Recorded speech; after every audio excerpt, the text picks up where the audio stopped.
বাংলাদেশের সার্বভৌমত্ব কোনো ধরনের হুমকির মধ্যে নেই বলে জানিয়েছে স্বরাষ্ট্র উপদেষ্টা লেফটেন্যান্ট জেনারেল মোহাম্মদ জাহাঙ্গীর আলম চৌধুরী।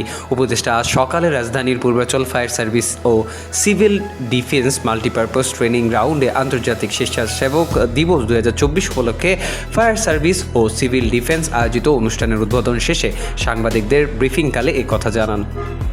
সীমান্ত নিয়ে সাংবাদিককে এক প্রশ্নের জবাবে উপদেষ্টা বলেন, সীমান্তের উত্তেজনা নেই, সীমান্ত অন্যান্য সময়ের মতো স্বাভাবিক অবস্থায় আছে। তবে ভারতীয় মিডিয়া বাংলাদেশ সম্পর্কে অপপ্রচার চালাচ্ছে। এজন্য তিনি বাংলাদেশের মিডিয়াগুলোকে সত্য খবর প্রকাশ করে ভারতীয় মিডিয়ার অপপ্রচারের জবাব দেওয়ার অনুরোধ জানান। তিনি বলেন, একটা দেশ অন্য দেশ নিয়ে কতটা নগ্ন ও মিথ্যা তথ্য প্রচার করতে পারে, ভারতীয় মিডিয়া এর উদাহরণ। আমরা যারা এই দেশে আছি সবাই একসঙ্গে এর প্রতিবাদ করব। সাংবাদিকদের আরেক প্রশ্নের জবাবে উপদেষ্টা বলেন, ভারত ইস্যুতে কোনো উদ্বেগজনক আশঙ্কা নেই। তারা যা করছে আপনারা এর প্রতিবাদ করবেন এবং সত্য ঘটনা প্রকাশ করবেন। সেই সময়ও ওদের মুখ চুনকালি পড়বে। সকল রাজনৈতিক দলগুলো জাতীয় ঐক্যের ডাক দিয়েছে। বিষয়টি কি ইতিবাচক প্রভাব ফেলবে জানতে চাইলে লেফটেন্যান্ট জেনারেল মোহাম্মদ জাহাঙ্গীর আলম চৌধুরী বলেন, আমরা যখন সবাই একসাথে হব তখন অবশ্যই ইতিবাচক প্রভাব হবে।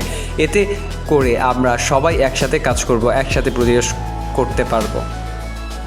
এটা খুবই ভালো দিক। ভারতের পশ্চিমবঙ্গের মুখ্যমন্ত্রী মমতা বন্দ্যোপাধ্যায়ের বাংলাদেশের সম্পর্কিত সাম্প্রতিক মন্তব্যের জবাবে উপদেষ্টা বলেন, উনি মনে হয় ভুল করে বাংলাদেশের নাম বলে ফেলেছেন। আমার তো মনে হয় ওনার দেশে জাতিসংঘ শান্তিরক্ষা বাহিনীর সদস্য মোতায়েন করা প্রয়োজন। কেননা আপনারা দেখছেন সেখানে সংখ্যালঘুদের কিভাবে নির্যাতন করা হচ্ছে।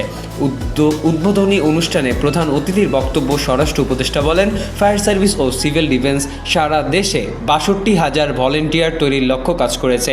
ইতিমধ্যে তারা 55,000 এর অধিক ভলেন্টিয়ার প্রশিক্ষণ প্রদান সম্পন্ন করেছে। তিনি বলেন, ফায়ার সার্ভিস ও সিভিল ডিফেন্সের সদস্যদের পক্ষে কাজ করে গেছেন।